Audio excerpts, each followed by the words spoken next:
Welcome sa Pinas Showbiz News ngayon. Para sa video natin ngayong araw, meron na naman po tayong fresh at pagbabagang updates patungkol kay Maine Mendoza at kay Alden Richards. Kung tunay mong mahal si Maine Mendoza at Alden Richards at ngayon ka lang nakadalaw o di naman kaya ay naligaw sa channel na ito, please po, i-click mo na yung subscribe and bell buttons para lagi kang updated sa mga kaganapan kina Maine at kay Alden. Ang pag-uusapan po natin ngayong araw ay dalawang bagay. Ang una po ay ang pinalalabas po ng Itbulaga na ito pong si Alden Richards ay tutungtong po sa Itbulaga bukas na bukas. Araw po yan ng Sabado. Isa po yan sa special day po nila, no? Yan o yung kanilang ipinagmamalaki. Kaya ang tanong ng iba, naniniwala pa ba ang iba? Bakit ba ang dami pang naniniwala sa mangyayaring ito? Totoo na nga kayang mangyayari ito? No, pupunta ng Itbulaga at magkakasama si Mina at si Alden. Pag-usapan natin yan. Hindi rin mawawala sa mga pag-uusapan natin. Ito naman pong sabihin na lang po natin paggawa ng istorya, paggawa ng issue about kay Maine Mendoza para lamang po mapaingay ang bagong anak nitong si Pauline Luna. Minsan pinalalabas po nila at pinalulutang nga po nila na si Maine Mendoza ay naiinggit di umano dito po kay Pauline Luna. Ang dami po kasing nagtaas ang kilay at talagang pagkaiinit ng ulo. Bakit ayaw nilang nadadawit si Maine Mendoza sa ganyang bagay? Bakit affected sila sa mga bagay na sinasabi nilang itong si Maine ay naiinggit daw kay Pauline Luna? Saang aspeto nga ba? Lahat yan pag-uusapan natin. Sabi ko naman sa inyo, basta't may kinalaman kay Maine at kay Alden, pag-uusapan natin ang mga bagay na yan. At bago nga tayo magpatuloy pa yan, yung muna magpasalamat ako sa mga subscribers, viewers natin na patuloy po pagsuporta. At pagmamahal kay Maine at kay Alden ang wala pong ibang hinihintay na kapalit. Lagi ninyong tatandaan, nakaisa niyo po ang buong Pinas Showbiz News ngayon sa pagsuporta at pagmamahal sa kanilang dalawa. At kung di ka pa nga, kung nanood ka nga nanood pero di ka naman nakasubscribe, ako, kapag hinihintay mo, mag-subscribe ka na. At naririto nga po mga komentong napili ng aming team patungkol sa mga updates natin. Nito lang. Unahin natin ang naging komento nitong si Miss Myrna Pendon. Sabi niya rito, God bless Nico Maine Mendoza Fulkerson and Richard Reyes Fulkerson Jr. forever. Sabi naman po ni Miss Soy Empatica, maybe GDL was talking about Maine's outfit. Her skirt was kind of short and we all know how conservative Alden is. I heard he doesn't want Maine wearing sexy clothes when he's not around, not near her. Sabi naman po ni Miss Lourdes Gabrielio, Mr. Pinas, salamat sa update po ka namin kay Alden. Ako kampante lang sa Richard Israel. At let me go back to the comment of Miss Soy Empatica. Well, there would be a high probability na talagang kaya nga siguro sinasabi ni JDL na sana hindi nakita ni Alden, ano? Malamang talaga. Malakas yung ating gut feeling, na ito may kinalaman po sa kasuotan ng isang Maine Mendoza. Kasi may mga time na kapag doon pa to, no? Kapag nakikita sa camera, itong si Maine Mendoza, napaka-ikli ng damit.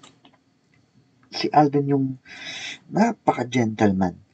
Sa sobrang gentleman ni Alden Richards, talagang siya na po yung nagkukusa na takpan ang mga pwedeng makita kay Maine Mendoza. Ganun po siya kay Maine, ano? Kaya nga, tuwing magkasama po silang dalawa, okay lang. Kung maikli ang suot ni Maine, kasi nandiyan naman si Alden para pag sila magkalayo, ibang usapan na po niya. At para naman sa ikalawa natin komento, mula naman po ito kay Miss Doris Latupan. Sabi niya rito, kalibasan naman ang ginawa ng management ng mag-asawa. Even to the point na nababastos na ang reputasyon nila, especially Mengay, na why did they allow them to do so? Wala tuloy silang kalayaan sa public. There are many restrictions.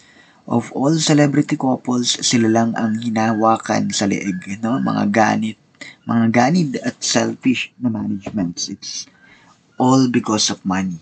Hanggang kailan kaya magtitiis ang dalawa? Abay, lahat na lang umaasa sa kanila. Diba? Mga oportunista dahil sikat. Kaya doon nila sinasamantala ang pagkakataong kumapit sa mag-asawa. Speaking of JDL, hindi kaya dahil sa suot ni Mengay na maiksi? We know that her hobby rather is conservative.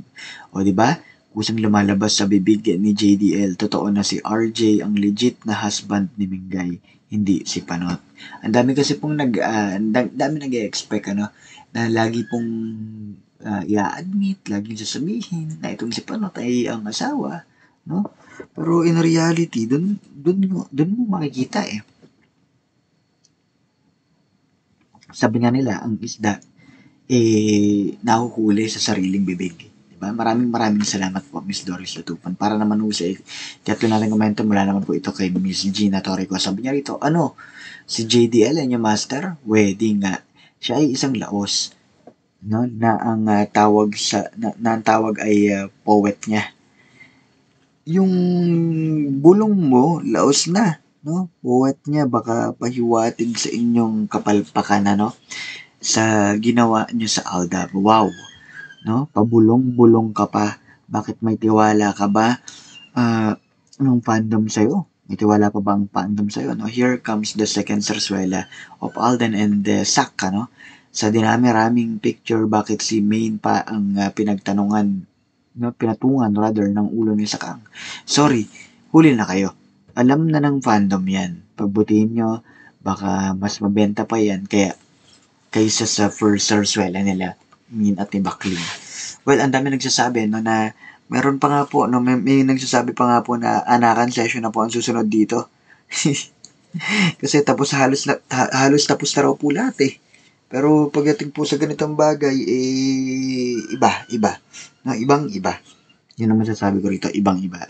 Ngayon, pag-usapan natin ang ang sentro ng ating mga updates. So, lang iba po, kundi itong pinagduduldulan, nitong, sabihin na lang po natin, tago na lang po natin sa pangalang, ano nga ang pangalan nito? Ito, si Miss Betty. Yan, nabasa ko na. Si Miss Betty po ang nagsabi nito. No? At talagang yung grupo nila yung nanggagaliite dito. Ano nga bang nangyari? At ba't kinakailangan pang gamitin sa Main Mendoza? Dito sa bagong panganak na sanggol na anak nitong si Pauline Luna at ni Vic Soto. Kung saan sinasabi nga nila na naiinggit daw di umano itong si Main Mendoza kay Pauline Luna. Kaya ang dami hong nanggagalaite at nagsasabi sa atin na, Mr. Pinas, nakita mo ba yan? Ba't nila sinasabing naiinggit itong si Main Mendoza kay Pauline Luna? Sinasabi tuloy ng iba dahil dito raw na-realize na Main Mendoza na talagang well off sa bossing, no? Na kapag yun siya ang pinili, no? Alam niyo yun, may sustento, di ba? Walang problema sa pera. Pero ang nangyari nga po ito, isa nga ba inggit, no? Ano ba yung pinapakalat nitong social media, nitong mga dyaryo, tabloid, Anong pinalalabas nila na si Main Mendoza ay naiinggit, Ito ngayon, sa kanyang Instagram stories, nagbahagi si Main Mendoza ng isang cute na video clip, Main naiinggit kay Pauline. Yan. Di ba? Ba't nila pinalalabas ng naiinggit? Ibig mong sabihin na naiinggit na asawa nitong si Vic Soto si Pauline? O dahil sa iba pang bagay? Yan. Kaya ang daming nagtataas ng kilay. Kaya sabi nga nila, Mr. Pinas, sana ma-address mo to. Di ba? Sabi ko naman sa inyo, hanggat wala tayong ebidensya, wala tayong dapat pag-usapan. Ganun lang simple yan. Ngayon, pag-usapan natin ang isa pang sentro ng ating mga updates. Isa sa mga sentro ng ating mga updates, ito naman pong paggamit ng Itbulaga, dito po kay Alden Richards. Kasi may mga nagsasabing gwapo raw po ito, Itong may bibisita raw po na dating host ng Itbulaga at makikita raw po bukas dito po sa TV5 sa Itbulaga, Ngayon, ang masasabi ko lang dito, kung meron pa, kung meron pang natitira sa kanila, sana mapag-isip-isipan nila, na ito pong si Alden Richards, ang nangyayari ho kasi ay hindi naman sa pagsasalita, ito ho kasing Itbulaga, ang strategy nila dito, pakakagatin ng mga tao na si Alden Richards ang pupunta doon, na si Alden Richards ang bibisita sa kanila. Okay? Pero paano na naman po kapag hindi ito nangyari? 'Di ba? So yung mga pansa naman po na naniniwala doon sa mga pinagpapakalat nila, yung masasaktan, ano? Kaya nga sana gumitna na muna. Hangga't hindi pa natin alam yung nangyari, gumitna na muna kasi mahirap umasa sa mga ganyan. Lalo na sa Itbulaga kapag mo magtitiwala. Di ba? Matapos ang ginawa nila kay Maynard kay Alden.